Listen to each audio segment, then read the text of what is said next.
Agradeço a Vossa Excelência, Dr. Paulo Gonet, e na sequência passo então a palavra ao Dr. Antônio Carlos de Almeida Castro, que falará o Valdir Raupp de Matos.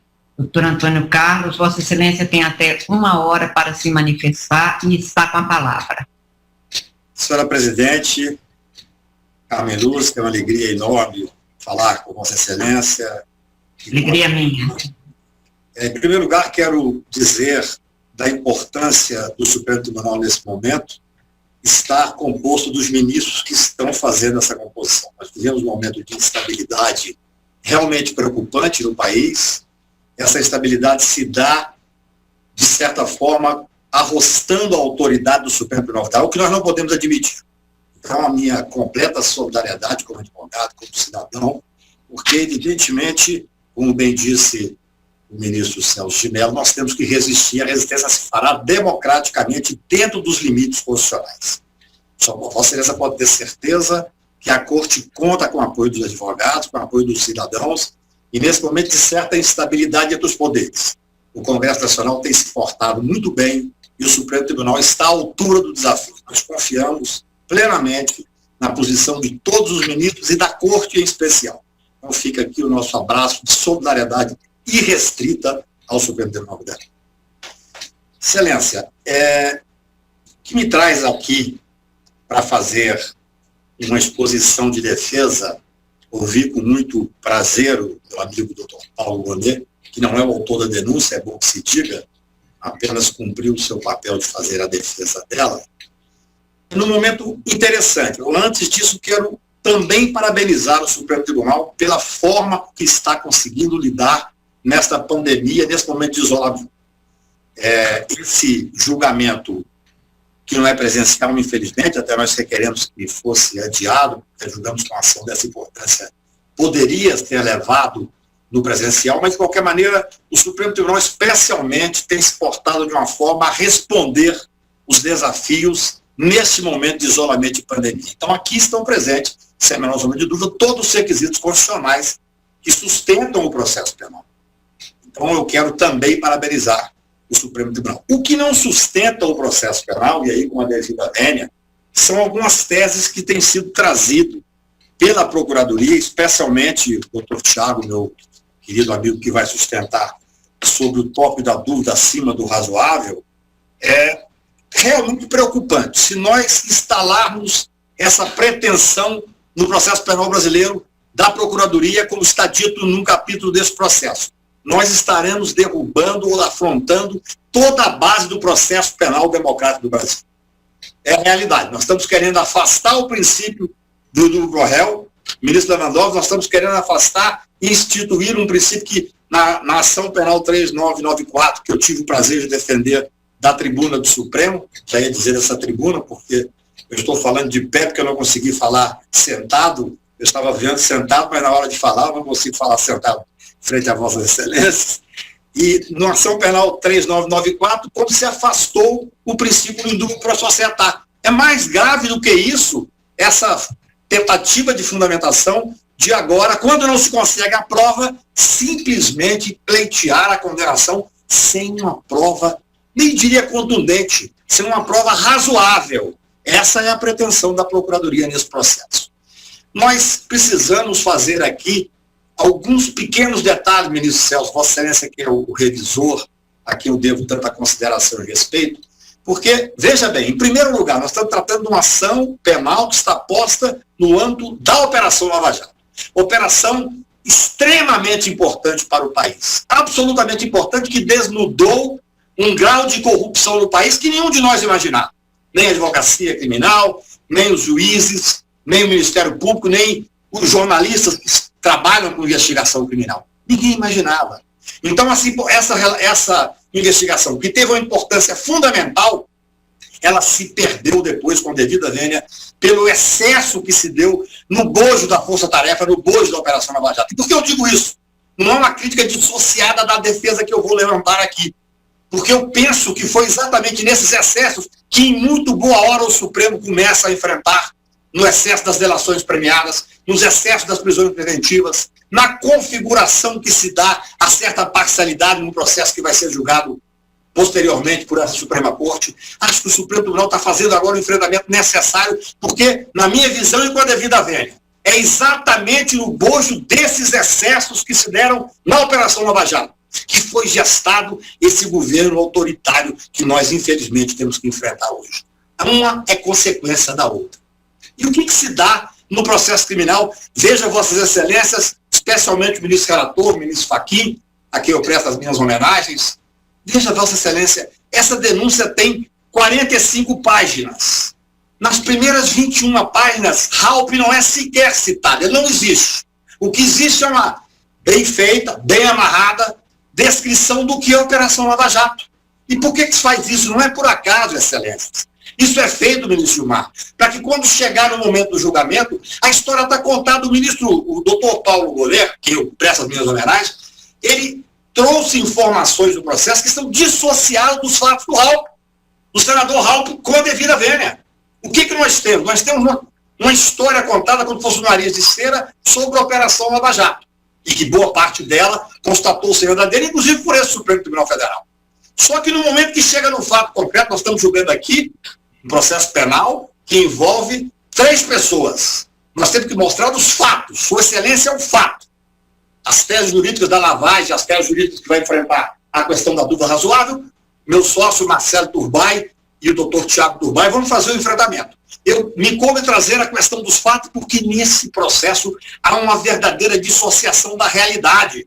Se ler o processo até a página 21, sem sombra de dúvida, nós estamos contando ali o que aconteceu na Lava Jato, o que aconteceu na Petrobras. Então tem que partir do pressuposto que a partir daí, qualquer pessoa que seja denunciada, seja político, faz parte do esquema político. É de uma simplicidade, chega a ser simplório esse raciocínio com a devida vênia. O processo penal é fato. O processo penal tem que dizer o que o Raupp fez, efetivamente, que justifique até mesmo o oferecimento da denúncia. No meu ponto de vista, e com a devida vênia, essa denúncia houve, sim, um abuso no poder de denunciar. Nós vamos tentar mostrar com bastante detalhe o que é que nós temos em defesa do senador Raupp, do ex-senador, porque evidentemente ele já perdeu a eleição exatamente em função de ter se visto envolvido nesta denúncia e nesse processo. É muito interessante, porque você vê a descrição que se faz do esquema Petrobras, que tem que ser enfrentado, o Supremo deu boas respostas já sobre isso, mas quando passa para enfrentar qual é a participação do Raupp, é dissociado da realidade. Em primeiro lugar, e foi bom que o doutor Paulo Gonet, com a lealdade que lhe caracteriza, veio dizer, o ato de ofício é o Paulo Roberto ter sido pegado o apoio do Raupp para ter ficado no cargo de diretor. Essa é a acusação formal, o âmbito da acusação. O âmbito da acusação é exatamente que o Raupp, como senador, teria dado apoio ao Paulo Roberto. É muito interessante notar como é que se deu a instrução. O próprio Paulo Roberto, quando ouvido, disse não. Quem deu o apoio, e isso está nas declarações dele de forma muito clara, ele fala quem deu o apoio foram os senadores que fizeram parte de determinado jantar. O Raupp não estava lá. O Raupp não deu apoio algum. Ele pergunta, então, durante o interrogatório desse colaborador, alguma vez o senhor conversou com ele, com o Raupp, sobre apoio político para se manter na diretoria? Apoio pessoal? Não pedi. O colaborador, vez ou outra, costuma falar a verdade. Nunca tratou desse assunto? Não pedi. Nem antes, nem depois? Não pedi apoio. Não pedi apoio, nem tratou. Isso, insistindo, não pedi apoio político, na página 22 do seu depoimento, para ele. O apoio político estava dado por aqueles senadores que estavam no jantar de Brasília. Ou seja, aquele que teria sido beneficiado nega de forma peremptória. Inclusive, há uma pergunta clara, se houve algum tipo de ilícito, de conversa ilícita entre o Paulo Roberto e o senador Raupp, agora réu nesse processo. E o Paulo Roberto disse, nunca conversei nada ilícito com ele. Nem antes e nem depois, em momento algum. Ainda pergunta, o senhor autorizou esse pagamento? O que diz o Paulo Roberto? Ele era uma pessoa importante. Ou seja, ainda que tivesse havido autorização do pagamento, nós vamos enfrentar isso, não foi feito em função de um pedido, não foi feito para apoiar, como a denúncia diz. Nós não podemos fugir da denúncia. Tudo bem que já se quer condenar com dúvida acima do razoável, mas tem que ter pelo menos uma dúvida acima do razoável. Nós temos que nos ater à denúncia. A denúncia diz, e o doutor Paulo Bolé foi muito leal agora, dizendo que o ato de ofício seria esse, manter o Paulo Roberto na diretoria. E o Paulo Roberto diz que não. E aí nós avançamos nas contradições que ocorrem. Esse processo é um processo que tem um pouco de teratologia, ministra presidente, ministra Carmen. Porque, veja bem, nós temos na verdade são 3 os colaboradores. O Fernando Baiano, que até então ninguém sabia quem era, diz que esteve num jantar, que o Ralph estava jantando com o Orlando num determinado hotel, lá em 2010, e ele chegou e cumprimentou. O senador Orlando, que foi citado aqui pelo doutor subprocurador, ouvido as páginas 2666, ele fala, olha, eu estava lá quando o Fernando nem sabia. Primeiro, veio falar conosco, mas ninguém sentou à mesa. O almoço foi eu e o Ralph, conversamos mais política local. Ou seja, lá em 2010, ao que parece, esse senhor se levantou, chegou no restaurante, estava o Orlando, como ele disse. Ele foi e cumprimentou. Veja o risco, se tivesse tirado uma foto, essa foto estaria hoje estampada no processo como prova. E aí é uma contradição insanável. Sua Excelência, o subprocurador, fala, não, foi desmentido que não tinha contato entre o Ralph e o Fernando Baiano. Absolutamente. Não é essa a história dos fatos, do processo. Quando perguntaram sobre o Fernando Baiano, que o Ralph disse da primeira vez, ele disse que não tinha contato lá em 2010. Nós estamos tratando de fatos de 2010. A doação é para a eleição de 2010. Ele respondeu, obviamente, sobre a eleição de 2010. E lá ele não conhecia o Fernando Baiano. O Fernando Baiano pode até ter ido realmente, como a Milane disse que no momento chegou e cumprimentou, não sentou à mesa sequer. Não há mentira nenhuma. Depois, em 2012, esse senhor, Fernando Baiano, procura o Ralph, que tem realmente 2 encontros com ele num determinado tempo. Em 2012, é óbvio que não diz relação com a acusação em si. Agora vem o doutor subprocurador, representando o procurador-geral, e diz, não, mas demonstra que em 2012 eles se conheciam e se encontraram. Meu Deus, não há nenhuma relação com a acusação. Vamos nos ater aos fatos que ocorreram em 2010, que é exatamente o que está posto na denúncia. Se em 2012 eles se encontraram, qual é o problema? Qual é a relação? O senador da República, que ele mesmo diz no interrogatório, que recebia e devolvia todas as ligações para todas as pessoas que ligavam. E não se comprovou que em 2010 ele tivesse tido esse contato com o Fernando Baiano. E aí tem coisas interessantes. No começo da Operação Lava Jato, assim que a Operação Lava Jato começou, nós éramos advogados da Rosiana Sarney, que era governadora, e houve uma denúncia de um desses colaboradores, exatamente os 2 colaboradores principais desse processo, Roberto Youssef e o Paulo Roberto. Houve uma contradição. Eu pedi que fizesse uma acariação, a acariação não deram a mínima para isso, e felizmente a imprensa falou sobre a contradição, aí foi feita uma acariação. Na acariação, os 2 mantiveram as suas palavras, porque a acariação é muito interessante. Para mim, me parece já teratológico que numa delação tem a acariação entre 2 delatores, um está mentindo. Se um está mentindo, alguém tem que perder o benefício. Não se pode alargar demasiadamente o instituto da delação. Lá naquela ocasião, quando cada um manteve a sua versão, o Ministério Público corretamente pediu o arquivamento do inquérito, 2 inquéritos, que eu era advogado da governadora Rosiana Sarney e do então senador Edson Lobão. Os inquéritos foram arquivados por causa dessa contradição na acariação. Aqui houve acariação. Pasmem, Vossas Excelências, eu não consigo acostumar em dizer que a acariação entre 2 delatores sem que nenhuma consequência tenha para os delatores. Mas houve acariação, mantiveram a discordância, porque esse processo, se é que há alguma coisa, eu ouvi dizer, ele mesmo, Sua Excelência, doutor Paulo, cita aqui, não, o colaborador tal diz que ouviu dizer que o Fernando conhecia o Ralph. Aqui também há uma séria divergência. Como é que se deu a história da conversa sobre um pagamento?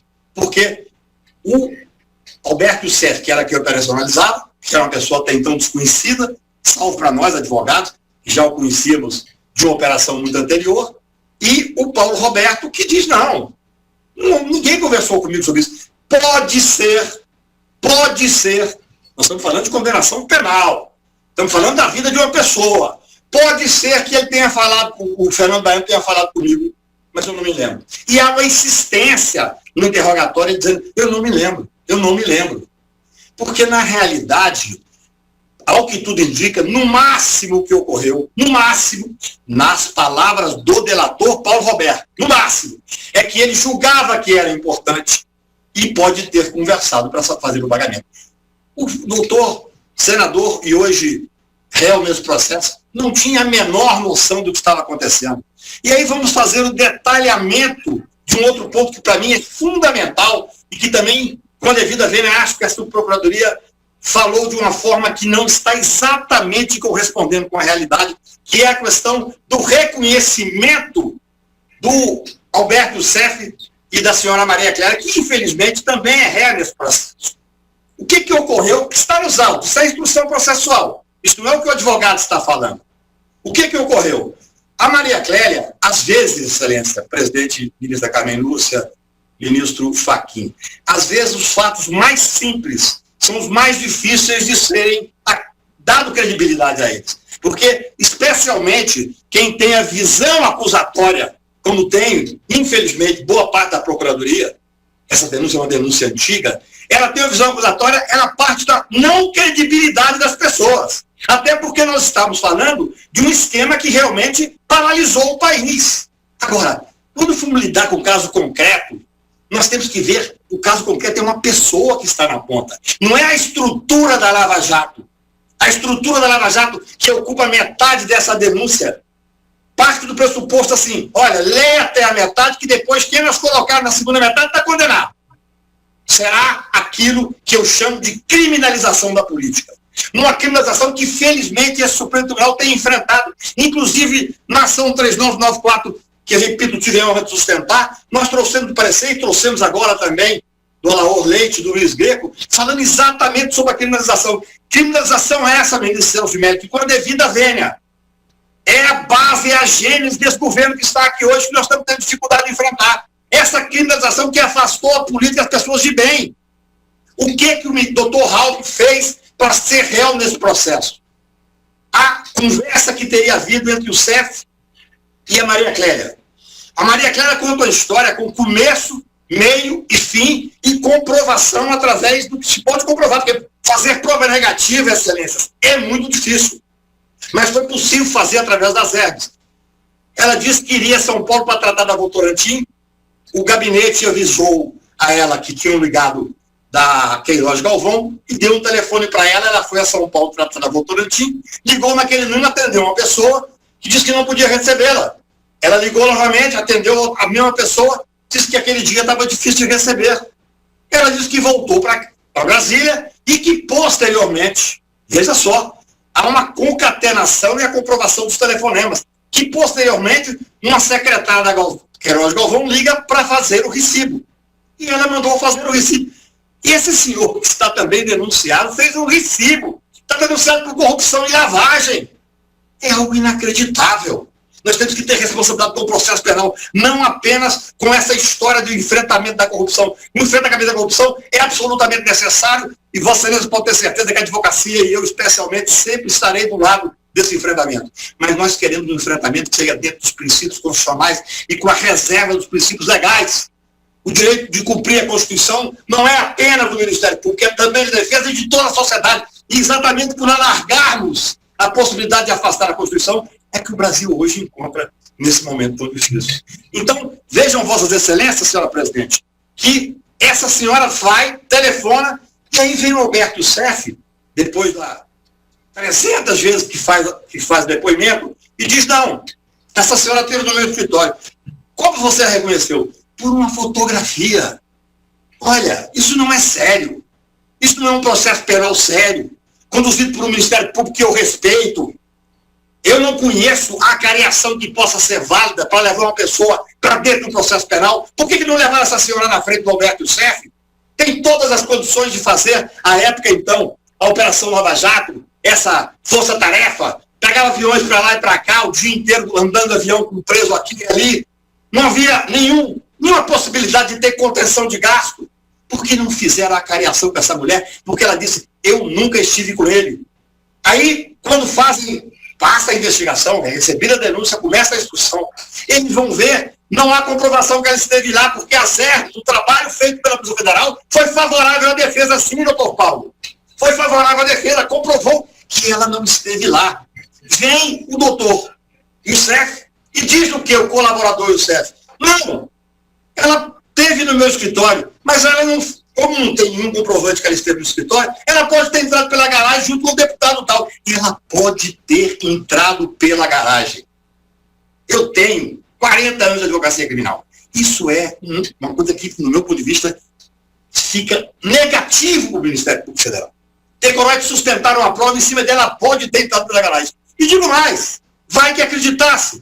Que a tendência é sempre acreditar que é um crime, que é um esquema. Ministro Gilmar, por que não foram ouvir o deputado que ele disse que estava com ela? Por que não fizeram minimamente a prova? Não. Nós fizemos a prova contrária. Nós fizemos a prova que ela não esteve lá pelas herbes. E ela contou uma história de uma simplicidade enorme. Perguntaram, mas a senhora já tinha feito isso uma vez? Sim, eu estava lá para fazer isso pelo Votorantim. Então nós estamos vivendo um momento nesse processo, ministro Lewandowski, que é um momento grave, porque a acusação não se preocupou em fazer nenhum tipo de prova. Recentemente, eu sustentei um caso no Tribunal Regional Federal. Eu me lembro que eu comecei a advogar, e tive a honra de começar a advogar no Supremo. O ministro de então falava, olha, não cite muito julgamento do Tribunal Inferior, não, está citando o Supremo. Mas teve um julgamento do ministro Neviton, que nós ganhamos no caso da Zelote, e foi muito interessante que o ministro Neto, que veio da Procuradoria, um grande juiz, ele disse para o procurador, olha, nós temos que começar a pensar essas denúncias, porque é exatamente pelo recebimento das denúncias, pelo um certo alargamento na possibilidade acusatória, que nós temos denúncia que não tem nenhum liando com a realidade. Peço vendo para citar aqui, fazer minhas homenagens ao ministro Neviton, que é um grande desembargador, esse caso aqui, não tem como trazer o senhor Raup para dentro desse processo. Por quê? A acusação. Nós temos que nos ater à acusação. O fato de ter mais da metade já contando a história da Lava Jato, eu não estou aqui julgando a Lava Jato. Se eu tivesse julgado a Lava Jato, nós teríamos um outro tipo de enfrentamento e até reconhecendo as grandes vantagens da Lava Jato, ministro Celso. Eu não tenho nenhuma dúvida, o enfrentamento da corrupção da Lava Jato não mudou o país, como dizem, mas foi importantíssimo para as instituições e para o fortalecimento das. Eu quero esse enfrentamento, repito, eu quero um país melhor com o cumprimento da Constituição, com o cumprimento dos direitos individuais. O que existe aqui são 3 colaboradores. O Fernando Baiano, que disse que esteve com o Raup lá em 2010, junto com o Lando, e o Lando disse que ele não sentou à mesa e não conversou. E aí dizem que o ministro, que o ex-senador Raup mentiu quando perguntado se tinha relação, porque em 2012 ele teve 2 vezes com o Fernando Baiano. Claro que não. Repito, porque isso foi dito da tribuna pelo grande subprocurador doutor Paulo. Porque, na verdade, isso não há nenhuma incoerência. Ele estava se referindo aos fatos que deram ensejo à denúncia lá de 2010. Porque o que se diz é que ele sustentou politicamente o Paulo Roberto e, ao sustentar, teria, então, tido essa doação. Olha, é muito interessante que, felizmente, o doutor subprocurador fala em ato de ofício e fala que o ato de ofício é a sustentação negada pelo próprio Paulo Roberto, negada várias vezes durante o processo, negada de forma veemente. Há perguntas que são basicamente repetidas para ver se de alguma forma havia uma contradição, e ele fala não. Aí um fato interessante, o advogado que fez a instrução foi muito perspicaz, porque ele fala, olha, eu não me lembro direito dos fatos, porque eu já prestei mais de 300 depoimentos, algo assim. E o advogado diz, não, então eu vou te ler um depoimento lá de 2015, que é o de número 17. Nesse depoimento de 2015, ainda com as questões todas frescas, ele nega peremptoriamente que o réu, ex-senador Waldir Raupp, e ex por causa desse processo, o ex-senador Waldir Raupp tivesse de alguma forma contribuído para que ele continuasse, tivesse o apoio para continuar no cargo. Isso não é pouco, isso é muito grave, porque esse é o cerne da acusação. O cerne da acusação é exatamente esse.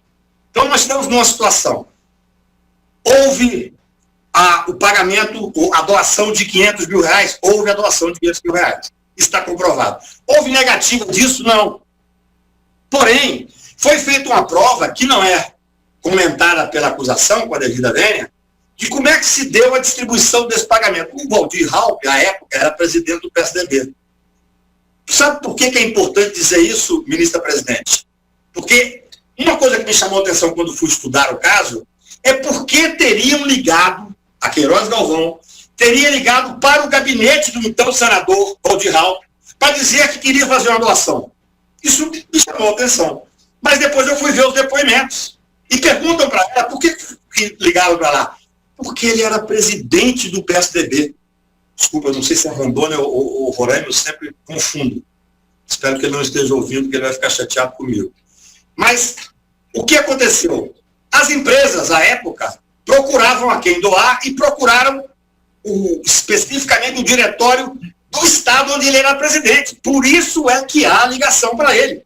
Não é uma coisa assim, eu vou ligar para o senador Waldir Raupp porque eu quero a ajuda dele para alguma coisa ou o apoio dele para alguma coisa. Não é nada disso. E não era estranho. Nós temos que viver um mundo de uma forma que nós temos que nos transportar. Isso eu peço a maior vênia para falar isso, ministro Mar. Mas eu acho que com toda a sinceridade nós temos que nos transportar para aquele momento. As empresas podiam fazer doação, as empresas procuravam para doar, e procuravam para doar para o diretório do Estado. Aí foram fazer, ministro Fachin, Vossa Excelência sabe melhor do que eu, porque conhece muito o processo, foram fazer uma investigação das pessoas do Estado, do secretário-geral, as pessoas que trabalham no diretório, para saber se de alguma forma esse dinheiro era um dinheiro carimbado para o Raupp. Não é. Toda a prova produzida. Nós temos que começar a acreditar nas provas com a devida vênia. Nós fazemos uma longa instrução, uma dolorosa instrução, especialmente para os réus, e essas provas simplesmente são desprezadas pela acusação. Ora, está dito lá, o dinheiro chegou. Foi feito o pedido de recibo? Claro, tinha que ter o pedido de recibo. Ligaram para o gabinete, a senhora Maria Clélia determinou que fizesse o pedido de recibo, tudo dentro de uma lógica simples e absoluta. Simples e absoluta, uma empresa fazendo a doação que era permitido fazer. Houve uma determinação que aquilo seria para o então candidato senador Raupp? Não houve essa determinação, está comprovado. Então nós tratamos aqui, excelências, de fatos que, tirando a versão, que é uma versão que infelizmente a mídia especialmente compra de forma absolutamente inquestionável, que todo político que recebeu aquela época doação de uma empresa que tinha ligação com a Odebrecht, com a Petrobras, significava que havia corrupção. Esse no fundo e no fulcro foi a sustentação do senhor procurador, a quem eu respeito profundamente, mas quero fazer essa observação. Ora, se nós comprovamos que o mundo é corrupto, se nós comprovamos que o Paulo Roberto era um corrupto, que coordenava a corrupção na Petrobras, se nós comprovamos que o dinheiro que estava ali todo era dinheiro que vinha de corrupção na Petrobras, nós não precisamos comprovar que aquele cidadão que não estava dentro de esquema algum, de alguma forma mereça, no mínimo, que se analise os fatos apontados nos autos. Esta é a razão principal de eu não assumir a tribuna aqui, infelizmente, nesse momento não posso, mas da vontade que tenho de poder falar a vossas excelências para dizer da necessidade do enfrentamento caso a caso nesse processo. Repetindo e para terminar, eu quero ressaltar que prefiro, nesse caso específico, prefiro enfrentar a acusação. Eu quero enfrentar o que foi dito pelo Ministério Público Federal. O Ministério Público Federal, depois de dizer que salvou o Brasil, que salvou o mundo, através do enfrentamento da corrupção, que todos nós queremos do enfrentamento. Eu sempre digo, onde ia, hoje eu não vou mais além da minha casa, eu sempre digo que eu não permito que procurador algum ou que delegado algum venha dizer que quer mais a corrupção mais do que eu, mais que qualquer outro advogado, mais que qualquer cidadão de bem. O enfrentamento da corrupção não pode ser exclusivo da Procuradoria, como parece ser quando faz esse nariz de cera, para que quando a pessoa chegar no meio da leitura já está pré-condenado, porque, olha, se o senador tal pedir um dinheiro, vamos então partir do pressuposto que todos pediram dinheiro. Então, eu quero fazer um enfrentamento, ainda que rapidamente voltando ao assunto, de uma forma bem direta. Houve uma acusação dizendo que esse dinheiro foi para manter o Paulo Roberto. Esta é a acusação. A acusação é esta, simples. O interessado, Paulo Roberto, diz que não, que nunca conversou com ele, que não pediu, que efetivamente ele não era uma pessoa que prestava o apoio, até porque o grupo que prestava o apoio era um outro grupo. Até porque nesse processo tem uma questão interessantíssima, que o Roberto Youssef era o operador, vamos chamar assim, que é assim que o Ministério Público chama, para os processos do PP. Fazem até uma confusão em relação à data da doença que ocorreu com Paulo Roberto. Esse, agora denunciado e réu, o Raup, ele era presidente do PSDB do estado dele. Ele não era do PP. É a única diferença aqui. É a única pessoa fora daquele, eu diria, daquele grupo que o Roberto Youssef encarava. Isso chama atenção. É prova de alguma coisa, mas chama atenção no contexto. O importante é a palavra direta, várias vezes questionado, do senhor Paulo Roberto, dizendo que absolutamente não teve o apoio dele. E aí, há um detalhe que eu quero chamar a atenção de Vossas Excelências, e que, a mim, pelo menos, a defesa chamou muita atenção. É quando o senhor Paulo Roberto diz que resolveu, não há um pedido, não há absolutamente nenhuma oferta, não há. É interessante aqui, ministro Gilmar, que não há sequer uma oferta, porque ele não chegou perto do Raup e disse, olha, você é uma pessoa que eu acho que é importante, eu vou doar para você. Não. Ele disse assim, por que Vossa Excelência autorizou o pagamento? Ele disse, colaborador, não me recordo, mas sei que ele era uma pessoa proeminente. Ou seja, partindo do pressuposto que esse dinheiro doado tivesse sido por determinação do Paulo Roberto, o que não está comprovado em absoluto nos autos, mas partindo do pressuposto, é muito interessante notar que não houve aí um pedido, um oferecimento, absolutamente nada que possa caracterizar a corrupção. Ele teria determinado fazer o pagamento, porque ele era o todo-poderoso, pelo que diz as primeiras 21 páginas do nariz de cera da denúncia, diz que ele mandava no país naquela época, as empresas. E tem muita questão que isso é séria e que o Supremo Tribunal, em boa hora, está fazendo um enfrentamento. Agora, o Ministério Público não logrou provar que ele pediu, não logrou provar que o outro ofereceu. A única coisa que há é a acusação direta e formal de que aquilo foi para mantê-lo, desmentido por ele. E aí nós estamos frente a alguns pequenos detalhes que, para terminar, eu vou me permitir, senhora presidente, comentar com Vossas Excelências. Quero dizer da dificuldade que é sustentar aqui de longe. Realmente eu espero, com muita ênfase, que logo possamos voltar a conviver com o Supremo Tribunal, ocupar a tribuna, que é o momento mais importante da vida do advogado. É muito complicado fazer esse julgamento à distância.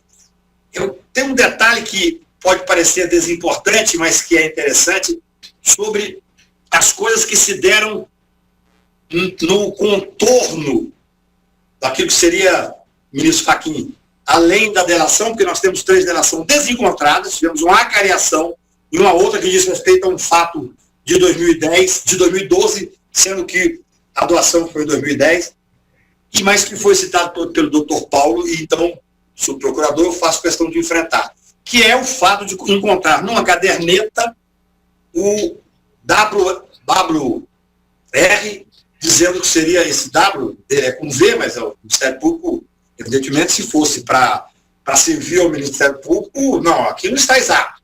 Mas para acusar, há uma enorme possibilidade de alargados. Não, eu achava que com ele era dado. O que consta lá? Consta numa caderneta dele que ele, Paulo Roberto, teria constado 0,5. Olha, no julgamento, que já me referi aqui 3 vezes, da ação penal 3994, até na verdade não foi nem no julgamento, foi no recebimento da denúncia, não é na ação penal, foi no recebimento da denúncia, essa turma, através do voto, se não me engano, do ministro Toffoli, disse que esse apontamento não poderia valer sequer para receber a denúncia. Nós estamos falando aqui agora de condenação. E é interessante dizer, repito, o inusitado desse caso, a particularidade, ministro Celso, Vossa Excelência que é revisor e que certamente conhece o caso mais do que eu, pelo menos. A particularidade desse caso é que, ainda que ele tivesse anotado lá um dinheiro que ele, de alguma forma, interferiu junto a Queiroz Galvão, já que ele era o manda-chuva, isso não tem como qualificar por corrupção. Ele não comunicou ao Waldir Raupp que ele estava pedindo uma doação, ele não pediu o apoio, isso dito por ele, nos autos, sob o crime do contraditório. Não é uma delação lá atrás, escondida, não. Ele não pediu o apoio, ele diz que não teve apoio, ele diz que nunca conversou nada ilícito com o senhor Waldir Raupp. Ou seja, o Waldir Raupp é comunicado que vai receber um dinheiro do partido que ele era presidente, do PMDB, e ele tinha que dizer o seguinte, não, vamos tratar disso de outra forma. Os partidos políticos hoje são uma organização criminosa. Nós não podemos aceitar. Ele, presidente do partido. Ele dava a senador. Ele tinha que dizer, não posso receber dinheiro do partido. Porque existe uma criminalização e se eu receber no futuro, vão dizer que, de alguma forma, eu recebi esse dinheiro para fazer um ateísmo. Nós não podemos chegar a tempo. Essa história da criminalização da política, o Brasil já pagou e está pagando caro demais por ela. Tenho a certeza absoluta que o Poder Judiciário faz o seu papel, especialmente o Supremo Tribunal, ao agora fazer um enfrentamento daquilo que realmente tem que ser colocado como ilegal, como crime, com as condenações que tem que haver. Mas o senhor Waldir Raupp já pagou mais do que devia nesse processo, porque não há, sequer na visão acusatória, não há nada que o coloque sob a possibilidade de ter participado de um crime de corrupção. Sobre os demais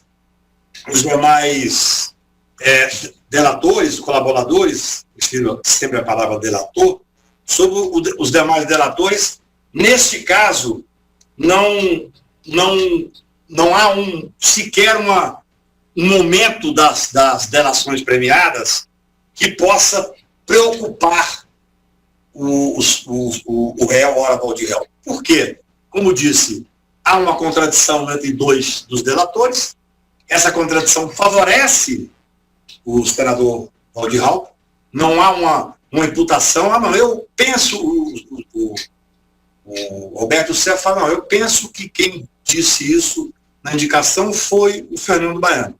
É de ouvir dizer que poderia ser. E o Paulo Roberto diz com muita clareza desde o início. Fala, eu não me lembro se foi o Fernando Baiano, não sei se houve esse pedido. Agora, posso dizer que não há pedido, isso ele afirma, Paulo Roberto afirma peremptoriamente, que não houve conversa com o senador Waldir Raupp, e aí poderia dizer, não, mas o senador Waldir Raupp usou o outro colaborador como álibi para ele não aparecer. Mas o Fernando Baiano não diz isso expressamente, porque se ele dissesse, ele teria dito, o senhor Paulo Roberto, ou o CEF, eu pedi para depositar esse dinheiro. E os dois não combinam com essa tese. Os dois delatores, então os delatores não estão de acordo entre si. Então são esses os fatos, Excelência, que eu trago para esse enfrentamento, tendo certeza que há uma comprovação através da instrução criminal de que a Maria Clélia efetivamente não esteve com o Paulo Roberto, não se pode dar crédito com todas as vênias a um pseudo-reconhecimento por fotografia, isso é atentatório ao processo penal, sendo que as pessoas estavam lá, poderia ter feito seguramente, assim como fizeram a cariação. Por outro lado, não se pode dar crédito a uma palavra de um colaborador que diz: ele esteve lá, eu reconheci, não, mas quando se comprova que ela não esteve, não, talvez ela tenha vindo com um tal deputado e entrado pela garagem. Isso não pode ser usado no processo penal. Por isso é que se pede a absolvição do Waldir Raupp por absoluta tranquilidade ao afirmar que não há como fazer uma imputação séria em nenhum momento de que ele teria pedido, do que ele teria aceitado. Ele podia, inclusive, ter dito, não, ele aceitou numa conversa que teve com o Fernando Baiano, isso não está comprovado nos autos, e o Raupp não mentiu sequer, como tem dito a Procuradoria reiteradamente, no primeiro momento, quando perguntaram para ele sobre o Fernando Baiano, porque, como fica comprovado da instituição, o primeiro contato desde em 2010 foi um contato absolutamente rápido, se é que houve uma conversa. A Mirlanda, testemunha sobre o crime contraditório, veio confirmar isso. E todas as demais conversas, duas, que são feitas no encontro, são de 2012, sempre que os fatos são de 2010. Então se pede a absolvição, porque, ao ver a defesa, nós conseguimos fazer mais do que simplesmente infirmar a acusação. Nós conseguimos fazer a prova de que Waldir Raupp não participou de nenhum ato de corrupção, não contribuiu para nenhum ato de corrupção. E, principalmente, nós não podemos fazer o enfrentamento do processo penal com uma acusação tão vaga, tão ampla, como se o fato de ter existido a Operação Lava Jato, que, repito, que teve uma importância fundamental no país, ministro Celso de Mello. Mas isso não significa que todos os políticos que, de alguma forma, naquela época, receberam dinheiro de campanha dos diretórios, ou de quem quer que seja, necessariamente participaram do tal esquema da Lava Jato. É necessário comprovar. O processo penal brasileiro não pode ter uma mudança drástica como essa. No momento em que nós estamos vendo as instituições sofrerem um seríssimo abalo exatamente pela falta de estabilidade e de segurança jurídica. No momento que nós estamos vendo o Poder Judiciário ter uma importância maior do que deveria ter, na verdade, felizmente o Supremo Tribunal está à altura desse desafio, nós não podemos banalizar a acusação penal. A acusação penal, no seu dia a dia, é ela que dá corpo à democracia.